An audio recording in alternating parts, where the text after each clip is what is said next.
ശ്രീനാരായണ ഗുരുവിനെ ഒരു എഴുത്തുകാരനായിട്ട് ആരും നരേറ്റ് ചെയ്ത് നമ്മൾ കണ്ടിട്ടില്ല. ഇപ്പോൾ ശങ്കരാചാര്യരാണ് എഴുത്തുകൾ അല്ലെങ്കിൽ അദ്ദേഹത്തിൻ്റെ കൃതികളിലൂടെയാണ് ദൈവങ്ങളെ കൂടുതലും നമ്മൾ അറിഞ്ഞത് എന്നൊക്കെ പറയും. പിന്നെ നമുക്ക് മലയാളത്തിൽ 3 ഭാഷയിലും ഒരേ വൈദഗ്ധ്യത്തോടു കൂടി കാവ്യങ്ങൾ രചിച്ച ഒരേ ഒരു കവി ശ്രീനാരായണ ഗുരുദേവനാണ്. അപ്പോൾ ഗുരു സംസ്കൃതത്തിൽ, മലയാളത്തിൽ, തമിഴിൽ 3 ഭാഷകളിൽ ഗുരുദേവനൊരു മന്ത്രം സൃഷ്ടിച്ചിട്ടുണ്ട്. ഹോമ മന്ത്രം എന്നാണ് ആ മന്ത്രത്തിൻ്റെ പേര്, ഹോമ മന്ത്രം.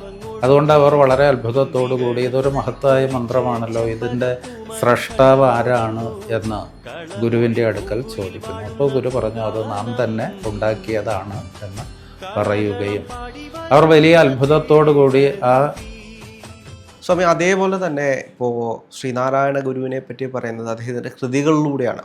ഇന്നും പലപ്പോഴും ശ്രീനാരായണ ഗുരുവിനെ ഒരു എഴുത്തുകാരനായിട്ട് ആരും നരേറ്റ് ചെയ്ത് നമ്മൾ കണ്ടിട്ടില്ല. ഒരു ഗുരുനാഥൻ, അതിനപ്പുറത്തേക്ക് അദ്ദേഹത്തിനെ പോർട്രേറ്റ് ചെയ്യാൻ ആരും ശ്രമിച്ചില്ല. പക്ഷേ നമ്മൾ ശ്രദ്ധിക്കേണ്ട ഒരു ശ്രീനാരായണ ഗുരുവിൻ്റെ ഒരു വശം എന്ന് പറയുന്നത് അദ്ദേഹത്തിൻ്റെ എഴുത്തുകളായിരുന്നില്ലേ, അദ്ദേഹത്തിൻ്റെ കൃതികൾ. ഇപ്പോൾ നമ്മൾ പലപ്പോഴും പറയും ഇപ്പോൾ ശങ്കരാചാര്യരാണ് എഴുത്തുകൾ അല്ലെങ്കിൽ അദ്ദേഹത്തിൻ്റെ കൃതികളിലൂടെയാണ് ദൈവങ്ങളെ കൂടുതലും നമ്മൾ അറിഞ്ഞത് എന്നൊക്കെ പറയും. അതിനപ്പുറത്തേക്ക് ഇപ്പോൾ കേരളത്തിൽ ജനിച്ചു പോയതുകൊണ്ടാണ് ശ്രീനാരായണ ഗുരുവിനെ അധികം ആരും അറിയാതെ പോയത് എന്ന് പറയപ്പെടുന്നുണ്ട്. അപ്പോൾ അതെങ്ങനെയാണ് ശ്രീനാരായണ ഗുരുവിൻ്റെ ആ എഴുത്തുകൾ, അതിലെ മന്ത്രധ്വനികൾ, അതിൻ്റെയൊക്കെ ഒരു ശക്തി എങ്ങനെയായിരുന്നു? മലയാള കവികളെ നോക്കുമ്പോൾ നാളിതുവരെയുള്ള മലയാള കവികളുടെ ചരിത്രത്തിൽ 3 ഭാഷയിൽ ഒരേ പ്രാവീണ്യത്തോടു കൂടി കൃതികൾ രചിച്ച കവികൾ വളരെ കുറവാണ് മലയാളം. ഒരുപക്ഷെ ഉള്ളൂർ എസ് പരമേശ്വരയ്യരെ പോലെയുള്ള അപൂർവം ചിലർ, ഉള്ളൂർ ജന്മം കൊണ്ടൊരു തമിഴ് പാരമ്പര്യമുള്ള ആളായിരുന്നെങ്കിലും മലയാളത്തിലാണ് മിക്കവാറും കൃതികളൊക്കെ രചിച്ചത്. സംസ്കൃതത്തിൽ രചിച്ചിട്ടുണ്ട്. തമിഴിൽ മാതൃഭാഷയിൽ ഉള്ളൂർ എസ് പരമേശ്വരയ്യർ അപൂർവമായി മാത്രമേ കൃതികൾ രചിച്ചിട്ടുള്ളൂ. പിന്നെ നമുക്ക് മലയാളത്തിൽ 3 ഭാഷയിലും ഒരേ വൈദഗ്ധ്യത്തോടു കൂടി കാവ്യങ്ങൾ രചിച്ച ഒരേ ഒരു കവി ശ്രീനാരായണ ഗുരുദേവനാണ്. അപ്പോൾ ഗുരു സംസ്കൃതത്തിൽ, മലയാളത്തിൽ, തമിഴിൽ 3 ഭാഷകളിൽ ഒരേ പ്രാവീണ്യത്തോടു കൂടി രചിച്ചതായിട്ട് നമുക്ക് കാണാൻ കഴിയുന്നുണ്ട്. നമ്മുടെ അന്തരിച്ച മലയാള കവിയായിട്ടുള്ള വിഷ്ണു നാരായണൻ നമ്പൂതിരി ഗുരുവിനെക്കുറിച്ച് പറയുന്ന കൂട്ടത്തിൽ പറയുന്ന ഒരു കാര്യമുണ്ട്. ഗുരുദേവൻ 4 ഭാഷകളിൽ കൃതികൾ രചിച്ചു വന്നു. ഈ നാലാമത്തെ ഭാഷയായിട്ട് വിഷ്ണു നാരായണൻ നമ്പൂതിരി ചൂണ്ടിക്കാണിക്കുന്നത് ഗുരുദേവനൊരു മന്ത്രം സൃഷ്ടിച്ചിട്ടുണ്ട്. ഹോമ മന്ത്രം എന്നാണ് ആ മന്ത്രത്തിൻ്റെ പേര്, ഹോമ മന്ത്രം. ആ മന്ത്രം ഇപ്രകാരമാണ്: ഓം അഗ്നേ തവയ തേജസ്തദ് ബ്രാഹ്മം അധസ്ത്വം പ്രത്യക്ഷം ബ്രഹ്മാസി ത്വദീയ ഇന്ദ്രിയാണി മനോബുദ്ധിരിതി സപ്തജിഹ്വാഹ ത്വയി വിഷയ ഇതി സമിധോ ജുഹോമി അഹമിത്യാജ്യം ജുഹോമി ത്വം നഃ പ്രസീദ ശ്രേയച്ഛ പ്രയച്ഛ സ്വാഹ. ഓം ശാന്തി ശാന്തി ശാന്തി. അപ്പോൾ ഈ മന്ത്രം ഗുരു സൃഷ്ടിച്ചത് പ്രാചീന സംസ്കൃത ഭാഷയിലാണ്. എന്ന് പറഞ്ഞാൽ ഓരോ കാലത്തും ഭാഷയ്ക്ക് പല പരിണാമങ്ങൾ സംഭവിക്കുമല്ലോ. ചെറുശ്ശേരി ഉപയോഗിച്ച ഭാഷയല്ല എഴുത്തച്ഛൻ ഉപയോഗിച്ചത്, എഴുത്തച്ഛൻ്റെ ഭാഷയല്ല കുഞ്ചൻ നമ്പ്യാർ ഉപയോഗിച്ചത്, നമ്പ്യാരുടെ ഭാഷയല്ല ഉള്ളൂരും ആശാനും വള്ളത്തോളും ഉപയോഗിച്ചത്. ഭാഷയ്ക്ക് കാലാകാലങ്ങളിൽ മാറ്റമുണ്ടാകും. അപ്പോൾ ഭഗവത്ഗീതയിലെ സംസ്കൃതമല്ല ഋഗ്വേദത്തിലെ സംസ്കൃതം. അപ്പോൾ ഋഗ്വേദത്തിലെ സംസ്കൃതം എന്ന് പറയുന്നത് വേദകാല സംസ്കൃതം എന്നാണ് അറിയപ്പെടുന്നത്. ആ വേദകാല സംസ്കൃത ഭാഷയിലാണ് ഗുരു ഹോമമന്ത്രം സൃഷ്ടിച്ചത്. അപ്പോൾ അതുകൂടി മുൻനിർത്തിയാണ് വിഷ്ണു നാരായണൻ നമ്പൂതിരി പറഞ്ഞത് ഗുരുദേവൻ 4 ഭാഷകളിൽ കൃതികൾ രചിച്ചു എന്ന്. ഈ മന്ത്രം എന്തിനു വേണ്ടിയിട്ടാണ് എന്നുകൂടി ഒന്ന് പറയാമോ? അല്ലെങ്കിൽ എന്താണ് ആ മന്ത്രം ഉദ്ദേശിക്കുന്നത്? ഈ മന്ത്രം ശ്രീനാരായണ ഗുരുദേവൻ രചിച്ചത് ആര്യസമാജം എന്ന് പറയുന്ന ഭാരതത്തിലെ നവോത്ഥാന പ്രസ്ഥാനങ്ങളിൽ വളരെ മുന്നിൽ നിന്നിരുന്ന ഒരു പ്രസ്ഥാനമാണ്. സ്വാമി ദയാനന്ദ സരസ്വതിയാണ് ആര്യസമാജം സ്ഥാപിച്ചത്.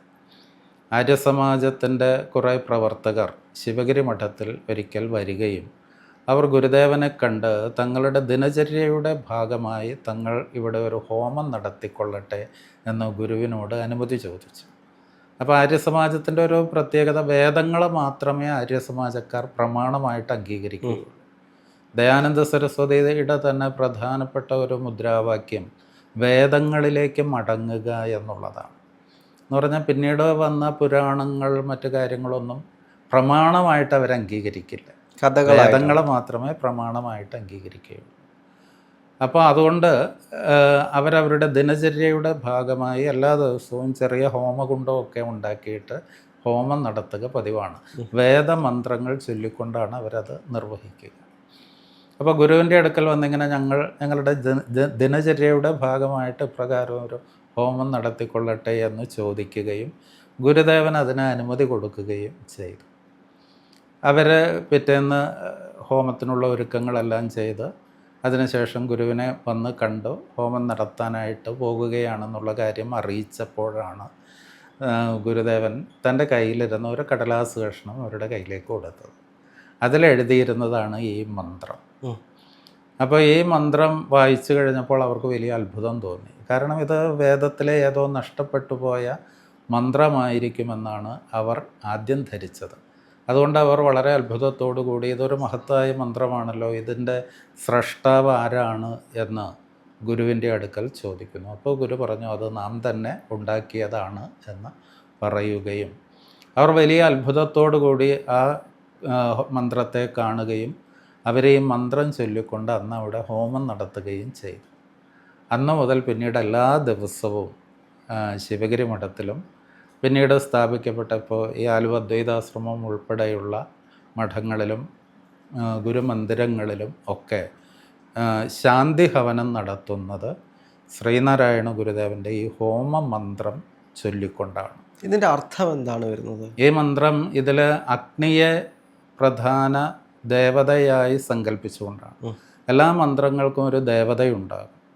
ആ മന്ത്രത്തിൻ്റെ മന്ത്രദ്രഷ്ടാവായ ഒരു ഋഷി ഉണ്ടാകും. ആ മന്ത്രം ഒരു പ്രത്യേക ഛന്ദസ് എന്ന് പറഞ്ഞാൽ ഇന്നത്തെ നിലയിൽ നമ്മൾ ഓരോ വൃത്തം എന്ന് പറയുന്നില്ലേ, അതിന് പണ്ടുണ്ടായിരുന്ന ഒരു രൂപമാണ്. ഓരോ ഛന്ദസ്സിലായിരിക്കും ഓരോ മന്ത്രങ്ങളും സൃഷ്ടിക്കുക. അപ്പോൾ ഈ ഹോമമന്ത്രത്തിൻ്റെ അതിൽ പ്രകീർത്തിച്ചിരിക്കുന്ന ദേവത അഗ്നിയാണ്. ഹോമമന്ത്രത്തിൻ്റെ മന്ത്രദ്രഷ്ടാവ് ശ്രീനാരായണ ഗുരുവാണ്, ഗുരു സൃഷ്ടിച്ചതുകൊണ്ട്. പിന്നെ അത് ഒരു ഛന്ദസ്സിൽ പെടുത്തിയല്ല ഗുരു ഈ മന്ത്രം സൃഷ്ടിച്ചിരിക്കുന്നത്. ഈ മന്ത്രത്തിൻ്റെ പ്രത്യേകത വേദങ്ങളിൽ അഗ്നിയെ ഒരു ദേവനായിട്ടാണ് കാണുന്നത്. പക്ഷേ ഈ മന്ത്രത്തിൽ ശ്രീനാരായണ ഗുരുദേവൻ അഗ്നിയെ കണ്ടിരിക്കുന്നത് പ്രത്യക്ഷമായ ബ്രഹ്മമായിട്ടാണ്. അതുകൊണ്ട് ഈ മന്ത്രം ആരംഭിക്കുമ്പോൾ തന്നെ പറയുന്നത് അല്ലയോ അഗ്നേ, ഓം അഗ്നേ തവയ തേജസ് തത് ബ്രാഹ്മ, നിനക്ക് യാതൊരു തേജസ്സാണോ ഉള്ളത് അത് ബ്രഹ്മത്തെ സംബന്ധിക്കുന്നതാകുന്നു. അധസ്ത്വം പ്രത്യക്ഷം ബ്രഹ്മാസി, അതിനാൽ നീ പ്രത്യക്ഷമായ ബ്രഹ്മമാകുന്നു. അപ്പോൾ അഗ്നിയെ ഇവിടെ ബ്രഹ്മമായി കാണുകയും ആ ബ്രഹ്മാഗ്നിയിലേക്ക് എനിക്ക് എത്തിച്ചേരണമെന്നുണ്ടെങ്കിൽ ഞാൻ ഈ ലോകവുമായി ബന്ധപ്പെട്ട് നിൽക്കുന്ന എൻ്റെ എല്ലാ കാമനകളെയും ആ അഗ്നിയിൽ ഹോമിക്കേണ്ടതായിട്ടുണ്ട്. നിനക്ക് നീ 7 രൂപങ്ങളിൽ പ്രകാശിക്കുന്നു എന്ന് പറയുന്നു. ത്വദീയ ഇന്ദ്രിയാണി മനോബുദ്ധിരിതി സപ്തജിഹ്വാഹ, നിനക്ക് 7 നാവുകളാണുള്ളത്. അഗ്നി വിവിധ രൂപങ്ങളിലാണ് അഗ്നി പ്രകാശിക്കുന്നത്. ഇപ്പോൾ കറുത്ത പുകയോടുകൂടി പൊട്ടിത്തെറിക്കുന്ന രൂപത്തിൽ, മഞ്ഞ വർണ്ണത്തിൽ, ചുവപ്പ് വർണ്ണത്തിൽ, ഇങ്ങനെ 7 രൂപങ്ങളിൽ അഗ്നി പ്രകാശിക്കുന്നതായി പറയുന്നു. അതുകൊണ്ടാണ് നിനക്ക് 7 വിധത്തിലുള്ള നാവുകളാണ് ഉള്ളത്. ത്വദീയ ഇന്ദ്രിയാണി മനോബുദ്ധിരിതി സപ്തജിഹ്വാഹ ത്വയി വിഷയ ഇതി സമിധോ ജുഹോമി, ഇതിൽ എൻ്റെ വിഷയങ്ങളെന്ന് പറഞ്ഞാൽ എൻ്റെ ഇന്ദ്രിയങ്ങളുടെ വിഷയങ്ങൾ. ഇന്ദ്രിയങ്ങൾ എന്ന് പറഞ്ഞാൽ കണ്ണ്, ചെവി, മൂക്ക്, നാക്ക്, ത്വക്ക്, ഇതൊക്കെയാണ് ഇന്ദ്രിയങ്ങൾ, പഞ്ചേന്ദ്രിയങ്ങൾ. അതിൻ്റെ വിഷയങ്ങൾ എന്ന് പറഞ്ഞാൽ ശബ്ദം, സ്പർശം, രൂപം, രസം, ഗന്ധം. ഇപ്പോൾ കണ്ണിൻ്റെ വിഷയങ്ങൾ കാഴ്ചകളാണ്, രൂപമാണ്. ചെവിയുടെ വിഷയം എന്ന് പറഞ്ഞാൽ ശബ്ദമാണ്, ചെവി കൊണ്ടാണ് നമ്മൾ ശബ്ദങ്ങൾ കേൾക്കുന്നത്. നാവിൻ്റെ വിഷയങ്ങൾ രസങ്ങളാണ്. ത്വക്കിൻ്റെ വിഷയങ്ങൾ സ്പർശങ്ങളാണ്. മൂക്കിൻ്റെ വിഷയങ്ങൾ എന്ന് പറഞ്ഞാൽ ഗന്ധങ്ങളാണ്. അപ്പോൾ ഈ ഇന്ദ്രിയങ്ങളുടെ വിഷയങ്ങളെല്ലാം ഞാനിതാ ഈ അഗ്നിയിൽ ഹോമിക്കുന്നു. അങ്ങനെ ഹോമിച്ചു കഴിയുമ്പോൾ എന്നെ സത്യത്തോട് ചേരുന്നതിന് ഇതുവരെ തടസ്സമായി നിർത്തിയിരുന്നത് ഈ ലോക ജീവിതമാണ്. ലോകവുമായി ബന്ധപ്പെട്ട് ഞാൻ നിൽക്കുന്നത് കൊണ്ടാണ്. ലോകം നൽകുന്ന പ്രലോഭനങ്ങളാണ് സത്യവുമായി ചേരുന്നതിന് തടസ്സമായിട്ടുള്ളത്. ഇതെല്ലാം ഞാനിതാ അറിവാകുന്ന അഗ്നിയിൽ ഹോമിക്കുന്നു. ത്വദീയ ഇന്ദ്രിയാണി മനോബുദ്ധിരിതി സപ്തജിഹ്വാഹ ത്വയി വിഷയ ഇതി സമിധോ ജുഹോമി. ഇതെല്ലാം ഹോമിച്ചാലും എന്നിൽ അവശേഷിക്കുന്ന ഒന്നുകൂടി ഉണ്ടാകും. അത് എൻ്റെ ഉള്ളിൽ കുടികൊള്ളുന്ന ഞാനെന്ന ഭാവമാണ്, എൻ്റെ അഹങ്കാരമാണ്. ത്വയി വിഷയ ഇതി സമിധോ ജുഹോമി. അഹം ഇത്യാജ്യം ജുഹോമി. അഹം എന്ന് പറഞ്ഞാൽ ഞാനാകുന്ന ഇതി ആജ്യം. ആജ്യം എന്ന് പറഞ്ഞാൽ നെയ്യ്. ഞാനാകുന്ന നെയ്യ് കൂടി ഞാനിതാ ഈ അഗ്നിയിലേക്ക് ഹോമിക്കുന്നു. അഹം ഇതി ആജ്യം ജുഹോമി. പിന്നെ പറയുന്നത് ത്വം നഹ പ്രസീദ പ്രസീദ. നീ ഞങ്ങളിൽ പ്രസാദിച്ചാലും പ്രസാദിച്ചാലും. ശ്രേയച്ഛ പ്രയച്ഛ പ്രയച്ഛ സ്വാഹ. ഞങ്ങൾക്ക് ശ്രേയസ്സും പ്രേയസ്സും തന്നാലും. പ്രയച്ഛ എന്ന് പറഞ്ഞാൽ നൽകിയാലും. ശ്രേയസ് എന്ന് പറഞ്ഞാൽ ആത്മീയമായിട്ടുള്ള അഭ്യുന്നതി, ആത്മീയമായ അറിവ്. പ്രേയസ് എന്ന് പറഞ്ഞാൽ ഭൗതികമായ സമൃദ്ധി എന്ന് പറഞ്ഞാൽ നമുക്ക് ഈ ലോകത്ത് ജീവിക്കണമെന്നുണ്ടെങ്കിൽ ആഹാരം വേണം, വസ്ത്രം വേണം, പാർപ്പിടം വേണം. ഇതൊക്കെ പ്രേയസിൽ പെട്ടതാണ്, ഭൗതികമായ സമൃദ്ധി. അപ്പോൾ ശ്രേയസ്സും പ്രേയസ്സും ഇത് രണ്ടും ഉണ്ടെങ്കിലേ നമുക്ക് ഈ ലോകത്ത് ജീവിക്കാൻ കഴിയുകയുള്ളൂ. അത് ഗുരുവിൻ്റെ മറ്റൊരു പ്രത്യേകതയാണ്. ഗുരു ലോക ജീവിതത്തെ ഒരിക്കലും നിരാകരിച്ചിട്ടില്ല. ഈ ലോകത്ത് മനുഷ്യർ ദാരിദ്ര്യത്തോടു കൂടി ജീവിക്കണമെന്നോ കഷ്ടപ്പെട്ട് ജീവിക്കണമെന്നോ ഒന്നും ഗുരു പറയുന്നില്ല. ലോകത്തിൻ്റെ വിഭവങ്ങൾ പരമാവധി നമുക്ക് ലഭ്യമാകുന്നത് അത് ഉപയോഗിച്ചുകൊണ്ട് സുഖകരമായി ഈ ലോകത്ത് ജീവിക്കണമെന്ന് പറയുന്നത്. ദൈവദശകത്തിലും ഗുരു പറയുന്നുണ്ട്, അന്നവസ്ത്രാദി മുട്ടാതെ തന്ന് രക്ഷിച്ച് ഞങ്ങളെ ധന്യരാക്കുന്ന നീ ഒന്ന് എന്ന് പറയുന്നുണ്ട്. അതുപോലെ ഗുരുവിൻ്റെ മറ്റൊരു ഗദ്യകൃതിയായിട്ടുള്ള ഗദ്യപ്രാർത്ഥന എന്ന് പറഞ്ഞ കൃതിയിൽ ഗുരു പറയുന്നുണ്ട്, ഈ ലോക ജീവിതം കഷ്ടപ്പാട് കൂടാതെ കഴിഞ്ഞുകൂടുന്നതിനും ഒടുവിൽ നിൻ്റെ പരമപദം പ്രാപിക്കുന്നതിനും നിൻ്റെ അനുഗ്രഹം ഉണ്ടാകണമേ എന്ന് പറയുന്നുണ്ട്. അപ്പോൾ ഈ ലോക ജീവിതം കഷ്ടപ്പാട് കൂടാതെ കഴിഞ്ഞുകൂടണമെങ്കിൽ ഇതൊക്കെ വേണം. എന്ത് വേണം? പ്രേയസ് വേണം. പ്രേയസ് എന്ന് പറഞ്ഞാൽ ഭൗതിക സമൃദ്ധി എന്നാണ്. അത് പ്രയച്ഛ എന്ന് പറഞ്ഞാൽ തന്നാലും. പിന്നെ പറയുന്നത് ഓം ശാന്തി ശാന്തി ശാന്തി. 3 വിധത്തിലുള്ള ദുഃഖങ്ങളാണ് മനുഷ്യന് ലോകത്ത് അനുഭവിക്കേണ്ടി വരുന്നത്.